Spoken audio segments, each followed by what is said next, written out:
지금 전 세계가 발칵 뒤집혔습니다. 오늘 공개된 한국 핵잠 관련 비공개 데이터가 동북아 정세를 뒤흔들었습니다. 중국, 미국, 일본의 주요 분석기관들은 예상 밖 자료라며 긴급 보고서를 수정하고 있었습니다. 그동안 한국의 핵잠 능력은 과소평가되어 왔습니다. 그러나 오늘 공개된 수치는 기존 분석 모델을 모두 다시 검토해야 할 정도의 안전이었습니다. 일본의 다카이치 총리는 이렇게 말했죠. 이 수치는 우리가 알고 있던 한국의 전력이 아니다. 미국의 트럼프 대통령 역시 데이터가 모든 계산을 뒤흔들었다. 평가하며 전략적 대응이 필요하다는 메시지를 내놨습니다. 그리고 중국의 시진핑 주석은 대잠 라인을 다시 짜야 한다. 말하며 자국의 전략 균형이 흔들렸음을 인정했습니다. 도대체 어떤 내용이었기에 비공개 데이터 공개가 전 세계 주변국의 충격으로 이어졌던 걸까요? 지금부터 보실 내용은 대한민국이 조용히 준비해온 기술, 외부에 공개되지 않았던 구조와 성능, 그리고 왜 비공개 데이터 공개가 주변국의 충격으로 이어졌는지 그 요점을 하나하나 살펴보겠습니다. 지금 바로 시작하겠습니다. 시작에 앞서 좋아요, 구독 눌러주시면 영상 제작에 큰 힘이 됩니다. 안녕하세요. 저는 올해 나이 41살 한도윤입니다. 미국 국방정보국에서 동북아 해군 전력 분석관으로 일한 지 15년째였어요. 한국계 미국인이라는 배경 때문에 한국 관련 업무를 자주 맡았지만 저는 혈연보다 데이터를 신뢰하는 사람이었습니다.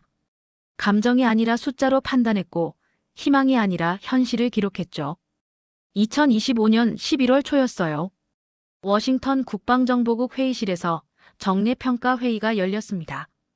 주제는 한국의 핵추진 잠수함 추진 가능성 평가였죠. 회의실 테이블에는 4명이 앉아 있었어요. 존 램버트 차관보는 55살로 인도 태평양 안보 정책을 총괄하는 인물이었고, 다나카 류지 심의관은 49살로 일본 방위성 해상 방위 정책을 담당했습니다. 리위청 연구원은 52살로 중국 해군 전략 분석 경력이 25년이 넘었어요. 스크린에는 한국 해군 잠수함 목록이 떠 있었습니다. 손원 1급부터 장보 5급, 그리고 장보고 3급까지. 존 램버트가 자료를 넘기며 시선을 테이블 위에 고정했어요. 그의 표정은 평온했지만 눈빛은 결론을 이미 내린 사람의 것이었습니다. 다나카 류지가 문서 한 장을 집어들었어요. 한국 국방부가 공개한 장보고 3와 배치 2 개발 계획서였죠. 그는 천천히 페이지를 넘기다가 고개를 저었습니다. 리위청은 팔짱을 낀 채 의자에 기댄 상태였어요. 그의 시선은 스크린이 아니라 창밖을 향하고 있었죠. 저는 그들의 반응을 읽었습니다. 말하지 않아도 알 수 있었어요. 이 회의는 평가가 아니라 확인이었죠. 한국은 핵추진 잠수함을 만들 수 없다는 결론을 재검증하는 자리였습니다. 존 램버트가 자료를 덮으며 시선을 들었어요. 그는 아무 말도 하지 않았지만 그 침묵이 전부를 말해주고 있었습니다. 다나카 류지는 펜으로 메모를 적었어요. 한국 핵잠 가능성이라는 제목 아래 짧은 단어 몇 개가 적혔죠. 기술 부족, 조약 제약, 예산 한계. 리위청은 여전히 창밖을 보고 있었습니다. 저는 제 분석 보고서를 펼쳤어요. 30페이지 분량의 문서였죠. 한국 해군 전력 평가 최종본이라는 제목이 붙어 있었습니다. 첫 페이지에는 결론이 명확히 적혀 있었어요. 한국은 재래식 잠수함 기술에서 세계 최상위권이나 핵추진 플랫폼으로의 전환 가능성은 낮음. 장보고 3와 배치 2는 개량형 디젤 전기 추진 체계 유지. SLBM 전력은 지역 대응 수준. 전략 플랫폼으로서의 요건 미충족. 존 램버트가 제 보고서를 받아들었어요. 그는 첫 페이지를 읽더니 고개를 끄덕였습니다. 다나카 류지도 같은 반응이었죠. 리위청은 보고서를 보지도 않았어요. 그는 이미 결론을 알고 있었으니까요. 회의실 공기가 무거웠습니다. 하지만 그건 긴장감이 아니라 확신의 무게였어요. 4명 모두가 같은 생각을 하고 있었죠. 한국은 한계가 명확한 나라다. 재래식 기술은 뛰어나지만 전략 무기 체계는 불가능하다. 조약이 막고 있고 기술이 부족하고 예산이 없다. 저는 제 머릿속 그래프를 떠올렸어요. 3개의 곡선이었습니다. 하나는 한국 재래식 잠수함 기술 곡선으로 꾸준히 상승하는 선이었죠. 두 번째는 중국 핵잠 곡선으로 가파르게 올라가고 있었어요. 세 번째는 미국 핵잠 곡선으로 압도적인 높이를 유지했습니다. 한국형 핵잠 곡선이라는 개념은 재분석 틀 안에 존재하지 않았어요. 존 램버트가 자료를 정리하며 일어섰습니다. 결론을 확인하는 데는 긴 시간이 필요하지 않았죠. 다나카 류지가 서류 가방을 챙기는 동안 리위청은 여전히 창밖을 보고 있었어요. 며칠 뒤 국방부 건물에서 후속 회의가 있었어요. 이번에는 박정우 연구위원이 참석했습니다. 48살로 대한민국 국방과학연구소 해양전력체계 연구위원이었죠. 그는 조용한 사람이었어요. 회의실에 들어와 인사를 하고 자리에 앉았지만 먼저 말을 꺼내지 않았습니다. 존 램버트가 자료를 펼쳤어요. 한국의 장보고 3와 배치 2 사양서였습니다. 그는 몇 페이지를 넘기다가 시선을 박정우에게 옮겼죠. 박정우는 고개를 살짝 숙인 채 기다리고 있었어요. 다나카 류지가 문서를 가리켰습니다. 수직발사관 증설 부분이었죠. 그는 손가락으로 숫자를 짚으며 박정우를 바라봤어요. 박정우는 눈을 깜빡이지 않았습니다. 그는 그저 앉아서 듣고 있을 뿐이었죠. 리위청이 또 다른 자료를 꺼냈어요. 한국의 SLBM 현무 4-4 추정 사양이었습니다. 사거리 2000km 이내, 탄두 중량 제한적, 잠수함 탑재 가능 수량 제한. 모든 수치가 한국의 한계를 보여주고 있었죠. 리위청은 그 자료를 테이블 위에 놓으며 박정우를 쳐다봤어요. 박정우는 여전히 아무 말도 하지 않았습니다. 존 램버트가 입을 열었어요. 그는 질문을 던지지 않았습니다. 그저 자료를 요약하며 한국의 현재 상태를 나열했죠. 기술적 기반, 조약상 제약, 예산 여건, 여론 동향. 모든 항목이 부정적이었어요. 박정우는 고개를 끄덕였습니다. 동의하는 건지 듣고 있다는 표시인지 알 수 없었죠. 회의가 끝나고 박정우가 회의실을 나갔어요. 그의 걸음은 빠르지도 느리지도 않았습니다. 뒷모습에서 어떤 감정도 읽히지 않았죠. 존 램버트가 창문 쪽으로 다가가며 중얼거렸어요. 다나카 류지는 서류를 정리하며 고개를 저었습니다. 리위청은 의자에 앉은 채 팔짱을 끼고 있었어요. 저는 그 순간을 기록했습니다. 한국 측 연구위원 참석, 구체적 답변 없음, 기술적 설명 회피, 조약 제약 언급 시 무반응. 제 노트에는 그렇게 적혀 있었어요. 저는 그걸 근거로 판단했습니다. 한국은 준비가 되어 있지 않다고요.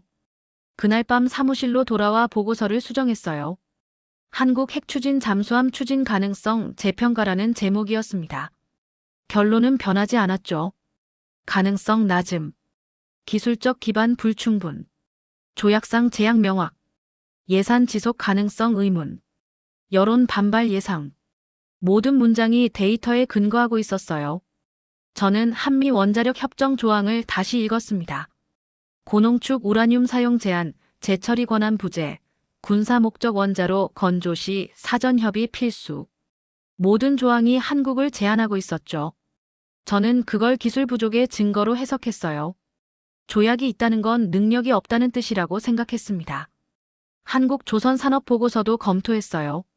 세계 선박 건조량 1위, 대형 LNG, 운반선 기술 독보적, 초대형 컨테이너선 건조 능력 확보. 숫자는 인상적이었습니다. 하지만 저는 그걸 군사 플랫폼과 분리해서 봤어요. 민간 조선 기술이 핵추진 잠수함으로 전환될 수 없다고 판단했죠. 원자력 발전소 건설 실적도 확인했습니다. 국내 가동 중인 원전 24기, 해외 수출 사례 다수, APR 1400 모델 기술 자립도 높음. 데이터는 명확했어요. 하지만 저는 이것도 한계가 있다고 봤습니다. 대형 발전용 원자로와 소형 군용 원자로는 다른 영역이라고 생각했죠. 배터리 기술 평가 자료도 펼쳤어요. 전기차 배터리 세계 시장 점유율 상위권, 에너지 밀도 개선 지속, 차세대 배터리 연구 활발. 한국 기업들의 기술력은 인정할 만했습니다. 하지만 저는 이건 역시 잠수함 추진 체계와는 무관하다고 결론 내렸어요. 저는 모든 자료를 종합하며 확신했습니다. 한국은 민간 기술은 뛰어나지만 그걸 전략 무기로 통합할 능력이 없다고요. 조선, 원전, 배터리 모두 개별 분야에서는 우수하지만 핵 추진 잠수함이라는 복합 시스템으로 결합하는 건 불가능하다고 판단했죠. 예산 분석 보고서도 다시 읽었어요.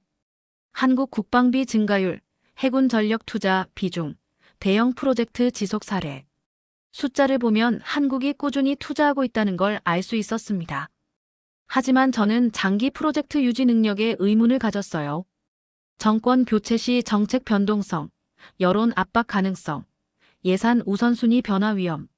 모든 요소가 한국의 불안정성을 가리키고 있다고 생각했죠. 여론 동향 자료도 검토했습니다. 핵 관련 기술에 대한 국민 인식, 국방비 증액 찬반 여론, 대형 무기 체계 도입 논란 사례. 데이터는 복잡했어요. 찬성과 반대가 엇갈리고 있었죠. 하지만 저는 부정적 측면을 더 크게 봤습니다. 핵 추진 잠수함 같은 민감한 프로젝트는 여론 반발로 중단될 거라고 예상했어요. 저는 보고서를 마무리하며 최종 결론을 적었습니다. 한국의 핵 추진 잠수함 추진 가능성은 현 시점에서 실현 불가능한 것으로 평가됨. 기술적 기반 미흡, 조약상 제약 명확, 예산 지속성 의문, 여론 반발 예상. 권고 사항은 한국 해군 전력을 재래식 플랫폼 중심으로 지속 평가할 것. 보고서는 국방부로 올라갔어요. 존 램버트가 검토했고 상층부가 승인했습니다. 그건 미국 정부의 공식 평가가 되었죠. 일본도 같은 결론이었고 중국도 마찬가지였어요. 한국은 재래식 강국이지만 전략 무기 국가는 아니다. 모두가 동의하는 판단이었습니다. 저는 그렇게 믿었어요. 데이터가 명확했고 논리가 탄탄했으며 분석이 정확했으니까요. 제 머릿속 그래프는 변하지 않았습니다. 한국 재래식 곡선, 중국 핵잠 곡선, 미국 핵잠 곡선. 세 개의 선만 존재했고 네 번째 선은 그려지지 않았어요. 11월은 그렇게 지나갔습니다. 워싱턴은 추웠고 국방정보국 건물은 조용했어요. 저는 매일 자료를 읽고 회의에 참석하고 보고서를 썼습니다. 한국은 침묵했고 저는 그 침묵을 무능으로 해석했죠. 박정우는 다시 나타나지 않았어요. 한국국방과학연구소에서 추가 자료도 오지 않았습니다. 한국 정부는 핵 추진 잠수함에 대해 어떤 공식 입장도 발표하지 않았죠. 저는 그걸 포기의 신호로 받아들였어요. 연말 보고서를 제출했습니다. 2025년 한국 해군 전력 평가 종합본이었어요. 모든 항목이 정리되어 있었죠. 재래식 잠수함 기술 우수, 핵 추진 잠수함 불가능, SLBM 전력 제한적, 장보고 3와 배치 2 개량형 수준. 결론은 변하지 않았습니다. 저는 확신했어요. 한국은 절대 핵 추진 잠수함을 만들지 못할 거라고요. 조약이 막고 있고 기술이 부족하고 예산이 없고 여론이 반대하니까요. 모든 조건이 한국을 제한하고 있었죠. 하지만 저는 틀렸습니다. 완전히 철저하게 틀렸어요. 한국은 침묵했지만 멈추지 않았고 말하지 않았지만 준비하고 있었습니다. 저는 그걸 몰랐죠. 그때는 정말 몰랐어요. 2025년 11월이었어요. 하와이에서 비공개 미란 해군 전략 회의가 열렸습니다. 태평양 사령부 건물 지하 회의실이었죠. 창문이 없는 공간이었고 테이블 위에는 각국의 기밀 문서가 쌓여 있었어요. 존 램버트가 먼저 도착해 있었습니다. 그는 노트북을 열어두고 화면을 응시하고 있었죠.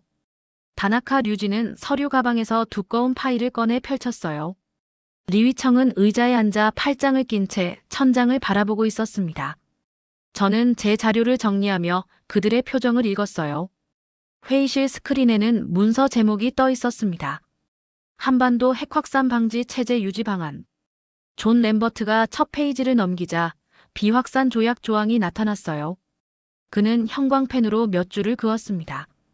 고농축 우라늄 사용 제한, 군사 목적 원자로 건조 시 사전 승인 필수, 재처리 권한 부재. 모든 문장이 한국을 가리키고 있었죠.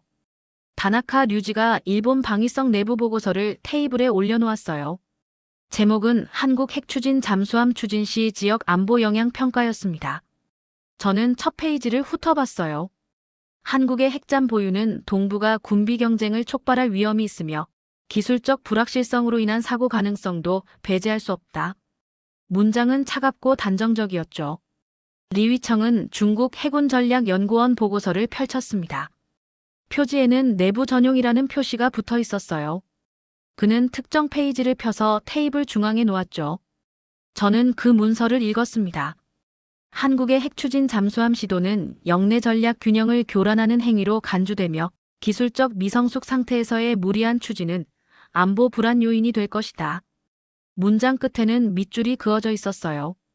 저는 그 문서들을 보며 깨달았습니다. 이건 평가가 아니라 압박이었어요. 미국은 비확산 논리를 강화하고 있었고, 일본은 불안 요소로 규정하고 있었으며, 중국은 교란 행위로 단정하고 있었죠. 세 나라 모두 같은 결론을 향하고 있었어요. 한국은 핵추진 잠수함을 가져서는 안 된다. 존 램버트가 새 문서를 열었습니다. 미국 국방부 내부 분석 자료였어요. 한국 해군 전력 확장 가능성 재평가라는 제목이었죠. 저는 그 문서의 작성자 목록을 확인했어요. 제 이름도 포함되어 있었습니다. 결론 부분을 읽었죠. 한국의 핵추진 잠수함 건조 능력은 현재 수준에서 실현 불가능하며 장기적 예산 지속 가능성 또한 의문. 제가 쓴 문장이었어요. 다나카 류지가 고개를 끄덕였습니다. 그는 자신의 보고서와 미국 문서를 나란히 놓으며 비교했어요. 두 문서의 결론은 거의 일치했죠. 리위청도 마찬가지였습니다. 그는 중국 보고서를 펼쳐놓고 미일 자료와 대조했어요. 세 나라의 평가가 완벽하게 겹쳐지고 있었습니다. 저는 그 순간 확신이 강화되는 걸 느꼈어요. 세 나라가 독립적으로 분석했는데 같은 결론에 도달했다는 건 그 판단이 옳다는 뜻이었죠. 한국은 핵추진 잠수함을 만들 수 없다. 이건 추측이 아니라 사실이었어요. 존 램버트가 장보고 3와 배치 2 사양서를 다시 펼쳤습니다. 저는 그 자료를 이미 수십 번 읽었어요. 배수량 3,000톤급 디젤 전기 추진 체계, 수직 발사관 증설, 자망 시간 개선. 모든 수치를 외우고 있었죠. 하지만 그 수치들은 명확한 한계를 보여주고 있었어요. 재래식 체계의 개량일 뿐, 전략 플랫폼으로의 도약은 아니었습니다. 다나카 류지가 자망시간 항목을 손가락으로 짚었어요. 그는 메모를 적었습니다. 최대 자망 약 2주일 추정, 핵추진 잠수함 대비 현저히 짧음, 전략 플랫폼으로서 운용 제약 명확. 저는 그 메모에 동의했어요. 2주일이라는 숫자는 재래식 잠수함으로서는 우수했지만 핵잠의 기준으로는 턱없이 부족했죠. 리위청이 소음 수치 자료를 꺼냈습니다. 장보고 3급 추정 소음 레벨이었어요. 그는 그 수치를 미국 버지니아급, 중국 타이프 93계량형과 비교했죠. 한국 잠수함의 소음 수치는 재래식 중에서는 최상위권이었지만 핵잠과 비교하면 여전히 차이가 있었어요. 리위청은 그 차이를 빨간 펜으로 표시했습니다. 저는 SLBM 자료도 다시 검토했어요. 현무 4-4 추정 사양이었죠. 사거리 약 2,000km, 탄두 중량 제한적, 잠수함 탑재 시 수량 제약. 숫자는 정확했습니다. 하지만 그 숫자들이 의미하는 건 명확했어요. 이건 전략 억제 무기가 아니라 지역 대응 무기였죠. 존 램버트가 플랫폼 확장성 분석 자료를 펼쳤어요. 장보고 3와 배치 2를 기반으로 한미래 발전 가능성 평가였습니다. 저는 그 문서를 작성한 팀에 속해 있었어요. 결론은 제가 썼죠. 현 체계 구조상 핵추진 전환은 설계 전반의 재구성이 필요하며 사실상 신규 개발에 준하는 수준. 기존 플랫폼의 단순 개량으로는 불가능. 제 문장이었습니다. 다나카 류지가 그 결론을 읽으며 고개를 끄덕였어요. 그는 일본 방위성 자료에서 비슷한 내용을 찾아냈죠. 한국 잠수함 기술은 재래식 영역에 최적화되어 있으며 핵추진 체계로의 전환은 기술적 단절을 의미함. 일본 분석관이 쓴 문장이었어요. 미일 양국의 판단이 일치하고 있었습니다. 리위청은 예산 분석 보고서를 펼쳤습니다. 한국 국방비 증가율 추이, 해군 예산 비중, 대형 프로젝트 투자 사례. 그래프가 그려져 있었어요. 리위청은 그래프의 특정 구간을 가리켰죠. 정권 교체 시점마다 예산 증가율이 요동쳤고 일부 프로젝트는 축소되거나 지연되었어요. 그는 그 패턴을 빨간색으로 표시했습니다. 저는 그 그래프를 보며 제 판단을 재확인했어요. 한국은 장기 프로젝트를 일관되게 유지하기 어려운 구조였죠. 핵추진 잠수함처럼 10년 이상 걸리는 사업은 정치적 변동성에 취약했어요. 예산이 확보되어도 다음 정권에서 중단될 가능성이 높았습니다. 존 램버트가 여론조사 자료를 꺼냈어요. 한국 국민의 핵 관련 기술 인식 조사였습니다. 찬반 의견이 엇갈리고 있었지만 부정적 응답이 상당했죠. 특히 고농축 우라늄 사용에 대한 우려가 컸어요. 존 램버트는 그 부분에 형광펜을 그었습니다. 다나카 류지가 추가 자료를 제시했어요. 일본 언론 보도 모음이었죠. 한국 핵잠 추진 관련 기사들이었어요.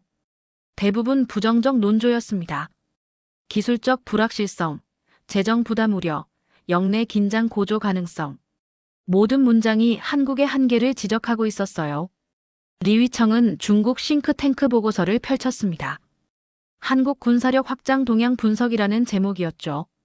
보고서는 한국의 산업 기술력을 인정하면서도 군사 플랫폼 전환 능력은 제한적이라고 평가했어요. 조선 기술 세계 최고 수준, 원전 건설 경험 풍부, 배터리 기술 선진적. 하지만 이러한 민수 기술이 핵추진 잠수함이라는 복합 군사 체계로 통합되기는 어려움. 결론이었죠. 저는 그 문장을 읽으며 동의했습니다. 제 분석도 같은 논리였어요. 한국은 개별 기술은 뛰어나지만 그걸 전략 무기로 묶어내는 시스템 통합 능력은 부족했죠. 조선소에서 LNG 운반선을 만드는 것과 핵추진 잠수함을 건조하는 건 완전히 다른 영역이었어요. 존 램버트가 한미 원자력 협정 조항을 다시 화면에 띄웠습니다. 저는 그 조항들을 암기하고 있었어요. 고농축 우라늄 사용은 평화적 목적으로 제한되며 군사 목적 원자로 건조 시에는 양국 간 사전 협의 및 승인 절차 필수. 재처리 시설 운영 권한 부재. 모든 문장이 한국을 제약하고 있었죠.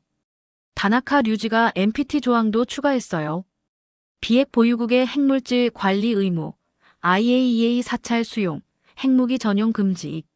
조약 체계가 한국을 둘러싸고 있었습니다. 저는 그 조약들을 보며 생각했어요. 이건 단순한 제약이 아니라 기술 부족의 증거라고요.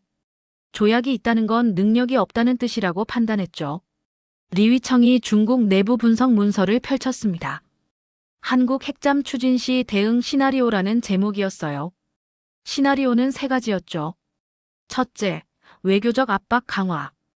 둘째, 기술 협력 차단. 셋째, 영내 군사 균형 재조정. 모든 시나리오가 한국을 억제하는 방향이었어요. 저는 회의 결과를 정리하며 보고서를 작성했습니다. 제목은 한국 핵추진 잠수함 추진 관련 국제 공조 방안이었어요. 결론은 명확했죠. 미일중 3국은 한국의 핵잠 추진을 억제하는 데 합의. 기술적 불가능성과 조약상 제약을 근거로 외교적 압박 지속 필요. 보고서는 국방부로 올라갔습니다. 상층부가 검토했고 승인 도장이 찍혔어요. 그건 미국 정부의 공식 방침이 되었죠. 일본도 같은 입장이었고 중국도 마찬가지였어요. 세 나라가 한국을 향해 같은 메시지를 보내고 있었습니다. 저는 사무실 책상에 앉아 자료를 다시 읽었어요. 장보고 3와 배치 2 사양서, SLBM 추정 성능, 예산 분석 그래프, 여론조사 결과. 모든 자료가 같은 결론을 가리키고 있었죠. 한국은 핵추진 잠수함을 만들 수 없다. 박정우는 하와이 회의에 나타나지 않았어요. 한국국방과학연구소에서 추가 자료도 오지 않았습니다. 한국 정부는 여전히 침묵했죠. 저는 그 침묵을 읽었어요. 준비가 안 된 거라고요. 능력이 없는 거라고 생각했습니다. 국제사회는 한국을 압박했고 한국은 말하지 않았습니다. 외국 전문가들은 확신했고 저도 그 확신을 공유했어요. 한국은 재래식 강국이지만 전략 무기 국가는 아니다. 모두가 믿는 진실이었죠. 하지만 그건 착각이었습니다. 저는 몰랐어요. 한국이 왜 침묵하는지, 왜 서두르지 않는지, 왜 반박하지 않는지 전혀 이해하지 못했죠. 한국의 침묵은 무능이 아니었어요. 준비의 시간이었습니다. 하지만 그때는 정말 몰랐어요. 2025년 11월 후반이었어요. 서울행 비행기 안에서 저는 창밖을 바라봤습니다. 박정우로부터 온 이메일에는 한 줄만 적혀 있었어요. 직접 확인하시는 게 좋겠습니다. 날짜와 장소만 명시되어 있었죠. 서울 용산 국방부 건물 지하 3층이었습니다. 비공개 분석실이라는 표지판이 붙어 있었어요. 박정우가 문 앞에서 기다리고 있었죠. 그는 고개를 숙여 인사하고 앞장서 걸었습니다. 복도는 조용했어요. 분석실 안에는 대형 스크린과 테이블이 있었습니다. 테이블 위에는 두꺼운 파일들이 쌓여 있었어요. 박정우가 첫 번째 파일을 펼쳤죠. 장보고 3와 배치 2 설계 기본 개념서라는 제목이었습니다. 저는 그 문서를 본 적이 없었어요. 첫 페이지를 넘기자 선체 단면도가 나왔습니다. 저는 그 도면을 천천히 읽었어요. 구획 구조가 일반적인 디젤 전기 추진 잠수함과 달랐죠. 중앙부에 여유 공간이 설계되어 있었고 무게 중심 배분이 특이했어요. 박정우가 손가락으로 특정 구역을 가리켰습니다. 그 구역은 비어 있었죠. 저는 도면 하단의 주석을 읽었습니다. 추진체계 모듈 교체 가능 구조. 디젤 전기 방식과 소형 원자로 방식 모두 탑재 가능하도록 선체 강도 및 차폐 공간 사전 확보. 문장은 짧고 명확했어요. 저는 그 문장을 다시 읽었죠. 그리고 또 읽었습니다. 박정우가 두 번째 파일을 펼쳤어요. 정숙제 배치 설계 논리였습니다. 저는 페이지를 넘기며 그래프를 확인했어요. 소음 감쇄 목표치가 적혀 있었죠. 목표 수치는 중국 타이프 93계량형보다 낮았고 러시아 야생급에 근접했어요. 저는 그 숫자를 보며 멈췄습니다. 세 번째 파일은 열관리 시스템 설계안이었어요. 원자로 냉각 체계와 선체 온도 분산 구조가 도식화되어 있었죠. 저는 그 도면을 보며 깨달았습니다. 이건 민간 원전 기술의 축소판이었어요. 한국이 UAE에 수출한 APR 1400 모델의 열관리 논리가 그대로 적용되어 있었죠. 스케일만 줄어들었을 뿐 기본 원리는 동일했어요. 박정우가 네 번째 파일을 꺼냈습니다. 전력관리 알고리즘 설계서였어요. 저는 첫 페이지를 읽었죠. 배터리 충방전 효율 최적화, 에너지 손실 최소화, 장기 운용 시 전력 분배 자동 조정. 문장 옆에는 참고 기술이라는 항목이 있었어요. 전기차 배터리 관리 시스템 응용. 저는 그 문구를 보며 고개를 들었습니다. 박정우는 아무 말도 하지 않았어요. 그는 다섯 번째 파일을 펼쳤죠. 한미 원자력 협정 검토 의견서였습니다. 저는 그 문서를 읽었어요. 고농축 우라늄 사용 제한은 기술적 불가능이 아니라 법적 제약 사항. 재처리 권한 부재는 능력 부족이 아니라 조약상 합의 사항. 군사 목적 원자로 건조는 사전 협의를 통해 해결 가능한 외교적 과제. 모든 문장이 명확했어요. 저는 그 문서를 내려놓으며 제 머릿속을 정리했습니다. 지난 15년간 제가 작성한 모든 보고서가 떠올랐어요. 한국은 조약 때문에 못한다. 한국은 기술이 없다. 한국은 능력이 부족하다. 제가 쓴 문장들이었죠. 하지만 그건 틀렸어요. 조약은 제약이었지만 기술 부족의 증거가 아니었습니다. 박정우가 스크린을 켰어요. 시뮬레이션 영상이 재생되었죠. 장보고 3와 배치 2 선체가 3D로 구현되어 있었고 중앙구획에 소형 원자로 모듈이 삽입되는 과정이 보였어요. 디젤 엔진이 빠지고 원자로가 들어갔죠. 선체 구조는 변하지 않았어요. 무게 중심만 약간 이동했을 뿐이었습니다. 저는 그 영상을 보며 이해했습니다. 장보고 3와 배치 2는 처음부터 핵 추진 전환을 염두에 둔 설계였어요. 재래식 버전은 시작 단계였고 핵 추진 버전은 다음 단계였죠. 외국 분석가들은 재래식 개량형으로만 봤지만 실제로는 플랫폼 자체가 확장 가능한 구조였어요. 박정우가 파일을 닫으며 일어났습니다. 그는 복도로 나갔고 저는 뒤따라 걸었어요. 엘리베이터를 타고 지상으로 올라왔죠. 주차장에 검은색 승합차가 대기하고 있었습니다. 박정우가 차에 올라탔고 저도 탔어요.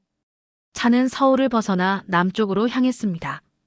3시간을 달려 경남 거제에 도착했어요. 대형 조선소 정문이었죠. 보안 검색을 거쳐 안으로 들어갔습니다. 조선소 내부는 거대했어요. 크레인이 움직이고 용접 불꽃이 튀었으며 강판이 쌓여 있었죠. 박정우가 한 건물로 안내했습니다. 설계동이라는 표지판이 붙어 있었어요. 내부는 조용했죠. 여러 개의 모니터가 켜져 있었고 설계 도면이 화면에 떠 있었어요. 박정우가 한 화면을 가리켰습니다. LNG 운반선 단열 설계도였어요. 저는 그 도면을 보며 옆 화면을 확인했습니다. 잠수함 선체 단열 구조도였죠. 두 도면의 논리가 같았어요. 극저온 액화가스를 보관하는 기술과 고온 원자로를 차폐하는 기술. 온도 차이는 반대였지만 열 관리 원리는 동일했죠. 박정우가 다른 화면을 열었어요. 초대형 컨테이너선 자동화 시스템이었습니다. 화물 적재 최적화, 무게 중심 자동 조정, 실시간 균형 유지. 저는 그 시스템을 보며 또 다른 화면을 봤어요. 잠수함 내부 무게 배분 자동 제어 시스템이었죠. 원리가 같았습니다. 박정우가 세 번째 화면을 띄웠어요. 배터리 제조 공정 관리 시스템이었습니다. 에너지 밀도 최적화, 충방전 사이클 관리, 온도 제어. 저는 그 시스템 옆에 표시된 잠수함 전력 관리 시스템을 확인했어요. 알고리즘이 거의 일치했죠. 저는 그 순간 깨달았습니다. 한국의 민간 산업 기술은 군사 플랫폼으로 전환되는 게 아니었어요. 애초부터 같은 뿌리였죠. 조선, 원전, 배터리. 새 산업이 독립적으로 발전한 게 아니라 하나의 생태계로 연결되어 있었어요.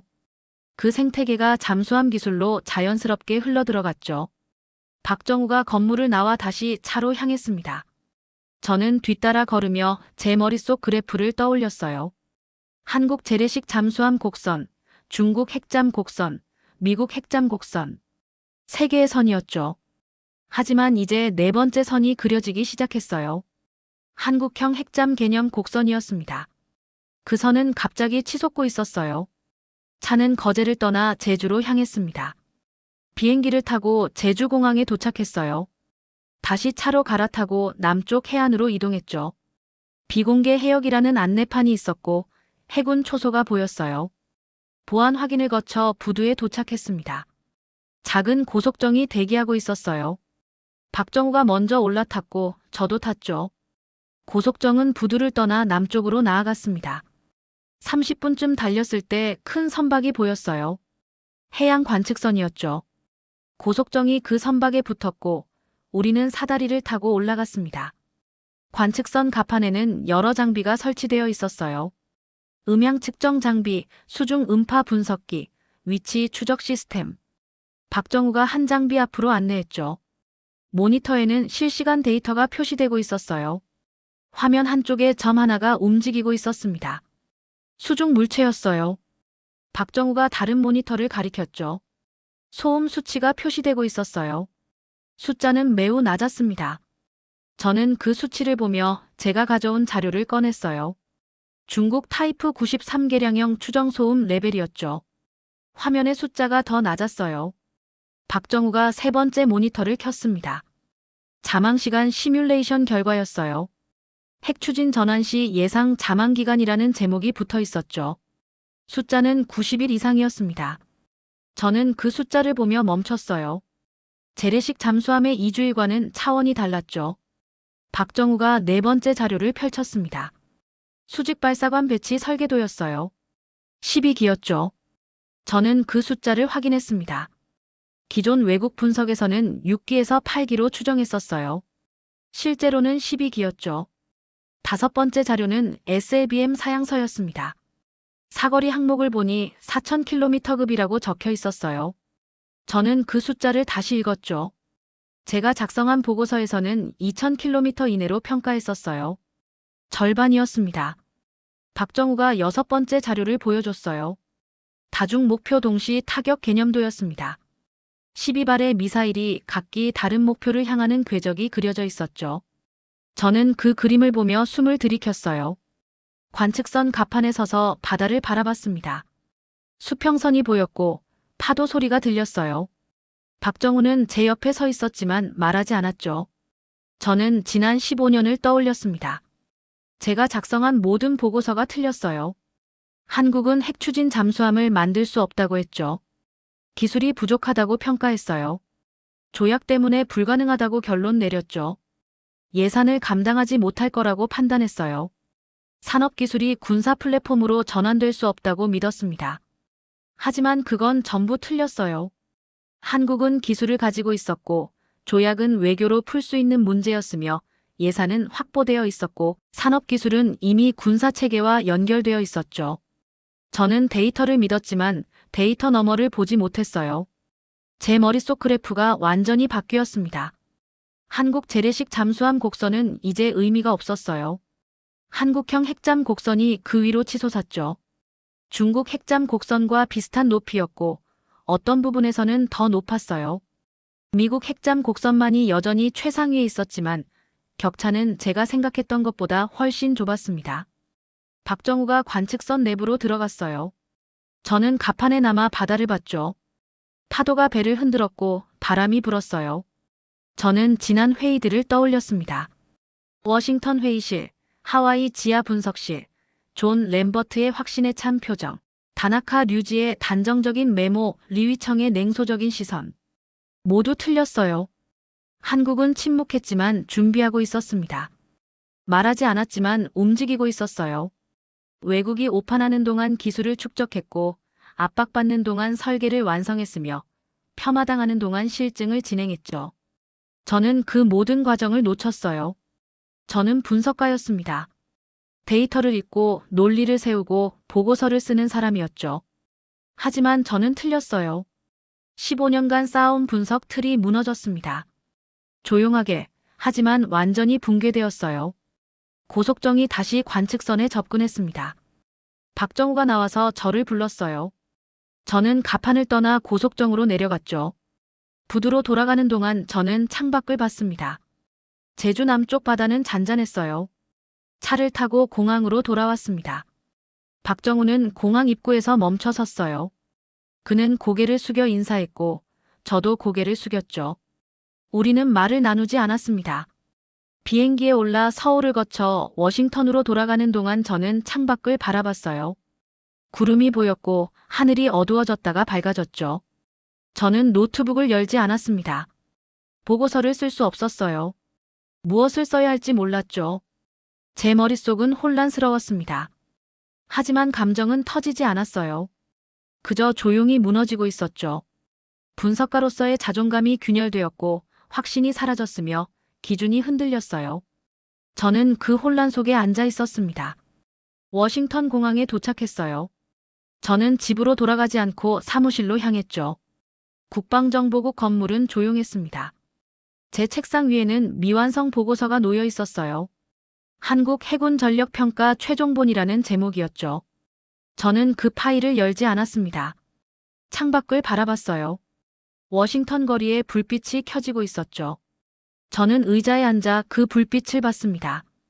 제 안에서 무언가가 무너지고 있었지만 아직 정리되지 않았어요. 한국의 기술을 봤지만 그 의미를 해석할 준비가 되지 않았죠. 저는 그렇게 앉아 있었습니다. 혼란 속에서, 붕괴 직후의 고요 속에서 무엇을 써야 할지, 무엇을 보고해야 할지 알 수 없었어요. 다만 한 가지는 확실했습니다. 제가 믿었던 모든 것이 틀렸다는 사실이었죠. 2025년 11월 말이었어요. 워싱턴 국방정보국 분석실로 돌아온 지 사흘째였습니다. 제 책상 위에는 수정해야 할 보고서가 놓여 있었죠. 한국 해군 전력 평가 최종본이라는 제목이었어요.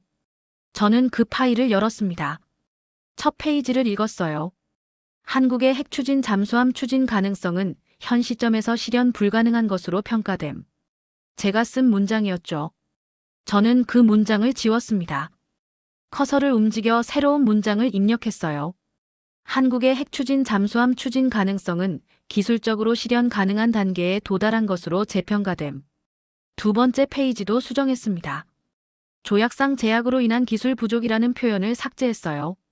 조약상 제약은 외교적 협의를 통해 해결 가능한 법적 과제로 재분류됨. 문장을 고치며 저는 멈췄죠. 15년간 제가 믿었던 논리가 틀렸다는 걸 인정하는 작업이었어요. 세 번째 페이지는 산업 기반 평가 부분이었습니다.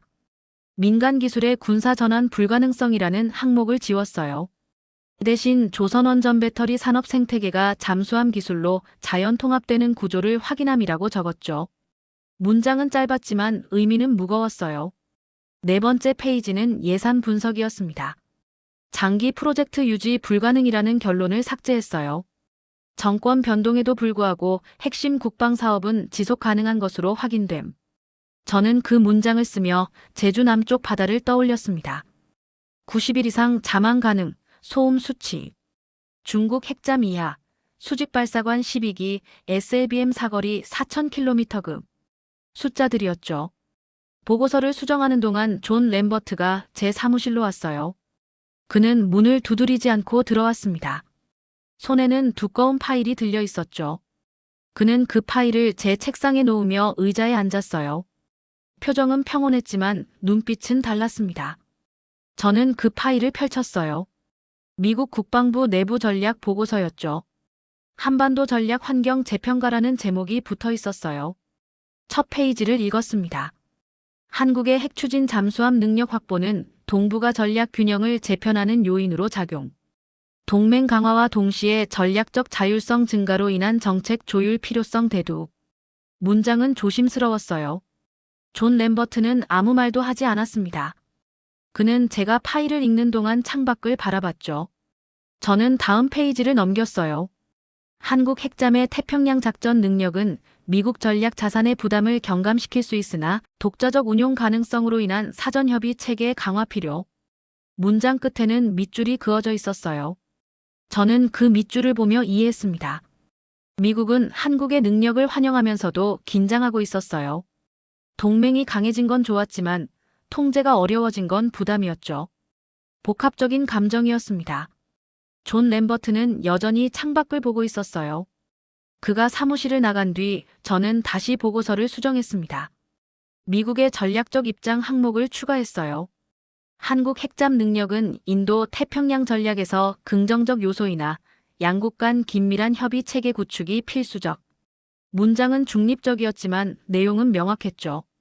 오후에 다나카 류지로부터 이메일이 왔어요. 첨부 파일이 있었습니다. 저는 파일을 열었죠. 일본 방위성 내부 보고서였어요. 한국 해군 전력 재평가 긴급 보고서라는 제목이었습니다. 첫 페이지를 읽으며 저는 멈췄어요. 한국의 핵 추진 잠수함 능력에 대한 기존 평가는 전면 수정이 필요함. 기술적 기반, 산업 생태계, 장기 투자 능력 모두 과소평가됨. 일본 분석관이 쓴 문장이었죠. 저는 그 문장을 다시 읽었습니다. 두 번째 페이지는 더 구체적이었어요. 장보고 3와 배치 2는 재래식 개량형이 아니라 핵 추진 전환 가능 플랫폼으로 재분류. 수직 발사관 12기 탑재 가능 구조 확인. SLBM 사거리 4,000km급 추정. 일본 해상자위대 방어체계 전면 재검토 필요. 문장들이 이어졌어요. 저는 그 보고서를 읽으며 다나카 류지의 얼굴을 떠올렸습니다. 하와이 회의에서 그가 보였던 확신의 참 표정이었죠. 한국은 능력이 없다고 단정했던 순간이었어요. 이제 그 확신은 사라졌습니다. 보고서 문장 하나하나가 그걸 증명하고 있었죠. 세 번째 페이지에는 일본의 대응 방안이 적혀 있었어요. 해상 방어선 재배치, 대잠 탐지 체계 강화, 한국과의 정보 공유 확대. 모든 항목이 한국 핵잠을 전제로 한 계획이었습니다. 저는 그 목록을 보며 고개를 끄덕였어요. 저녁에 리위청으로부터 문서가 도착했습니다. 중국 해군전략연구원 보고서였어요. 비공개 등급이 붙어 있었죠. 저는 조심스럽게 파일을 열었습니다. 제목은 한국 핵추진 잠수함 능력 확인에 따른 서태평양 방어체계 재편 방안이었어요. 저는 첫 페이지를 읽었죠. 한국의 SLBM 플랫폼 능력은 기존 중국 대잠 방어선을 무력화할 가능성이 있음. 사거리 4,000km급 미사일은 중국 내륙 주요 목표까지 도달 가능. 문장은 차갑고 정확했어요. 두 번째 페이지는 더 구체적이었습니다. 한국 핵잠의 정숙성이 중국 타이프 93개량형을 상회할 경우 기존 수중 탐지 체계로는 조기 포착 불가능. 제주 남쪽 해역에서 발진 시 서태평양 전역 타격 가능. 중국 해군 전략 방어 개념 전면 재검토 필요. 문장들이 이어졌죠. 저는 그 보고서를 읽으며 리위청의 얼굴을 떠올렸어요. 워싱턴 회의실에서 팔짱을 끼고 앉아있던 모습이었죠. 한국은 전략적 사고가 부족하다고 비웃었던 순간이었어요. 이제 그 비웃음은 사라졌습니다. 보고서는 긴장감으로 가득했어요. 세 번째 페이지에는 중국의 대응 시나리오가 나열되어 있었습니다.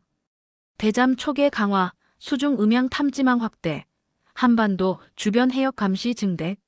모든 계획이 한국 핵잠을 억제하기 위한 방안이었죠. 저는 그 목록을 보며 화면을 닫았어요. 책상 서랍에서 제주에서 받은 자료를 꺼냈습니다. 박정우가 건넨 USB였어요. 저는 그 안의 파일들을 다시 열었죠. 설계 도면, 시뮬레이션 영상, 실증 데이터. 모든 자료가 명확했습니다. 장보고 3와 배치 2 선체 단면도를 다시 봤어요.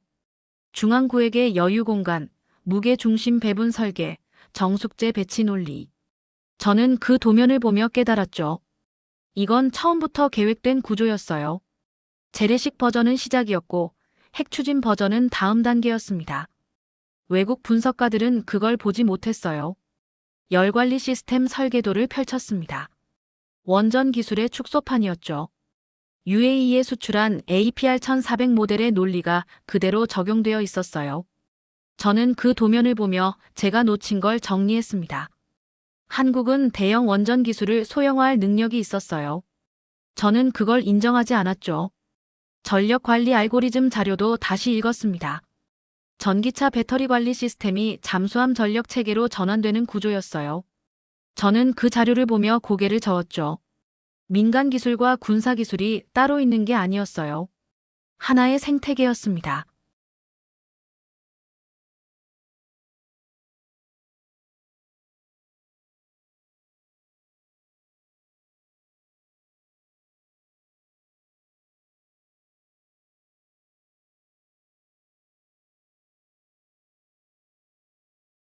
결론 부분이었습니다. 기존 문장을 지웠어요. 한국은 재래식 강국이지만 전략 무기 국가는 아니다. 그 문장은 사라졌습니다.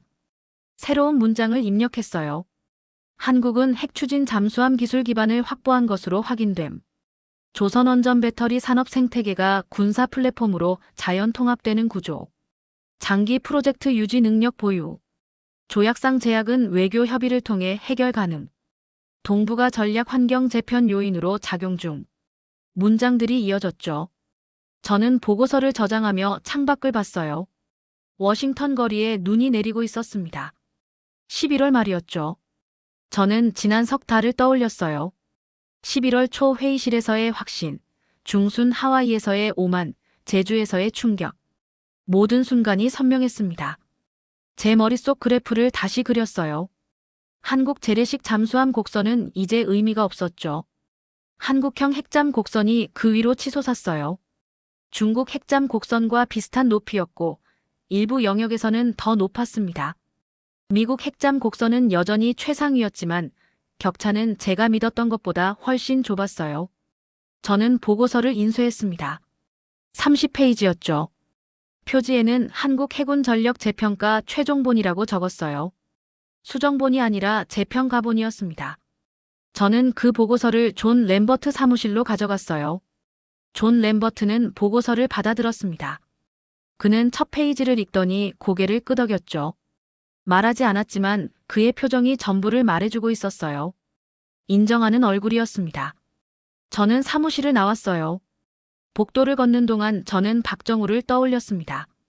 서울 국방부 비공개 분석실에서, 거제 조선소 설계동에서, 제주 남쪽 관측선에서. 그는 말하지 않았어요. 자료만 보여줬죠. 한국은 그렇게 움직이고 있었습니다. 조용히, 절제되게, 하지만 확실하게. 제 사무실로 돌아와 모니터를 켰어요. 해외 언론 보도가 떠 있었습니다. 한국 핵 추진 잠수함 능력 확인이라는 제목의 기사들이었죠. 대부분 조심스러운 논조였어요. 확정이 아니라 추정, 공식 발표 아니라 분석.